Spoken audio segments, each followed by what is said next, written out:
continue now with our service of Yizkor, our service of remembrance for the last day of Passover.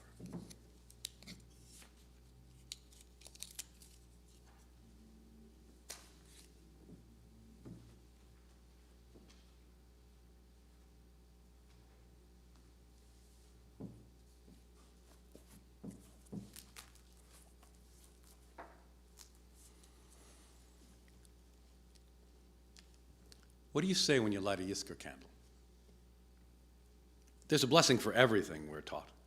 Blessings for good times, blessings for sad times. There are plenty of blessings for candles to mark these moments along the way. Some people say Kaddish when they light a Yizkor candle. Some say the Shema. There's a phrase in the book of Proverbs, which many people use, Ner Adonai Nishmat Adam. The light of God is the soul of a human being. And yet, when there's three answers to a question, that usually means we don't know the answer.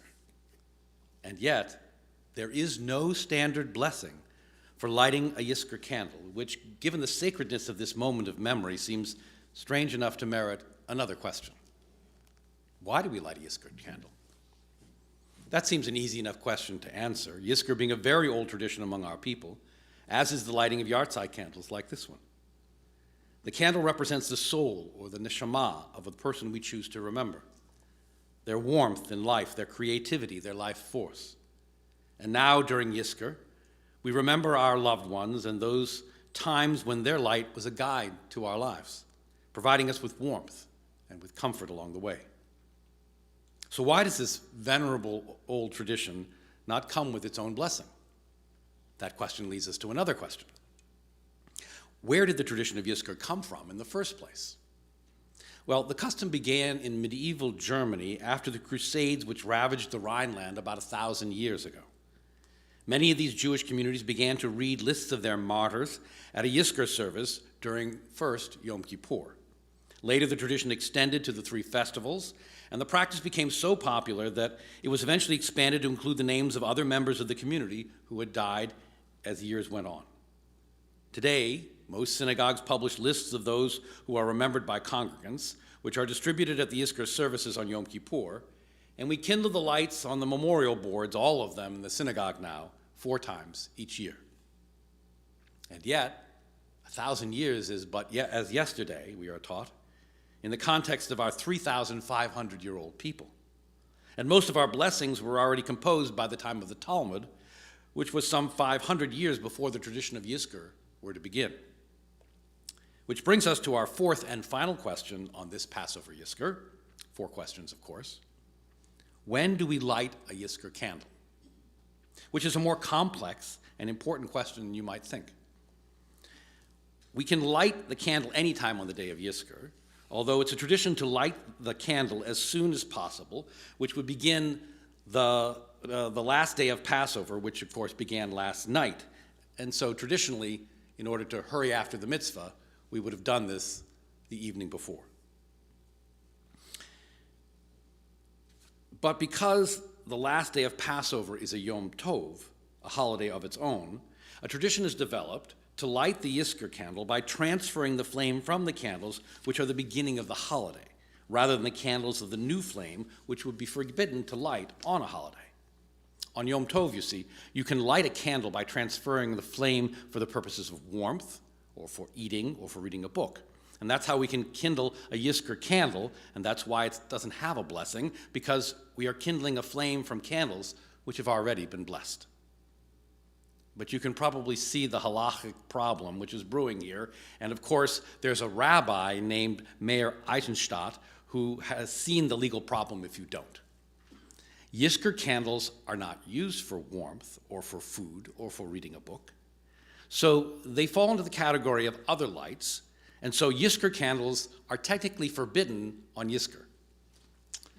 Thankfully, there's another smarter rabbi who came a very few years after Eisenstadt, who saved Yizkor for us all. His name was Abraham Sofer. He was the son of the famous Chatam Sofer. He understood better the spiritual and emotional needs of children to light the Yizkor candle for their parents.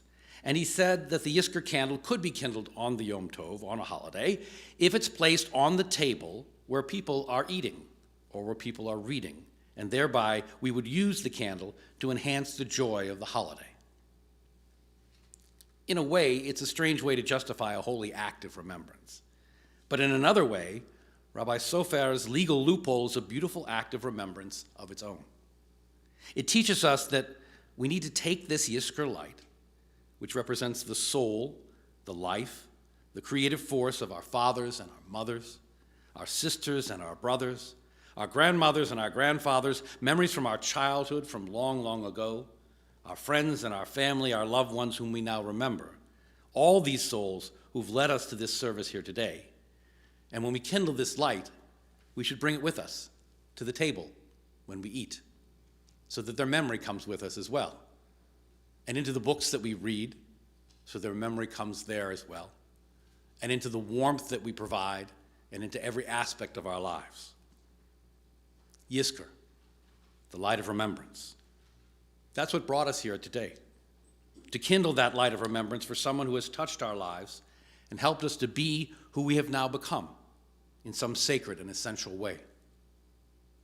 Yizkor, the light of remembrance. That's the essence of why we're here.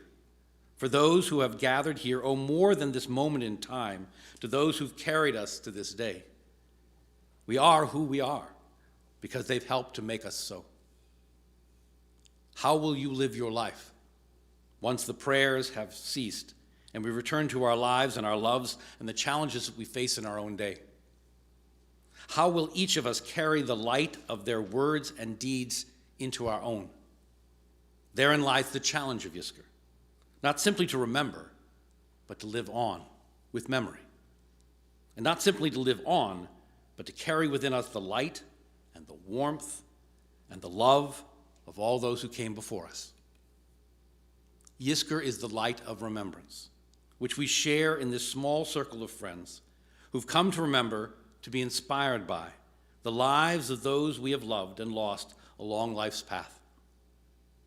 Yizkor is a song we sing to an ancient melody, passing on those fleeting notes to a generation yet to come.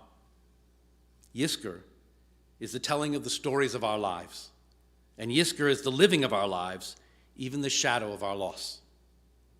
Yizkor is the light that we pass on. Yizkor. May these memories and moments help us to live lives of blessing for ourselves, for those we love, and for those who have loved us, in the hope that the light of their love might live on. May we carry their memories with us as we go forth from here this day. Zichronam livracha.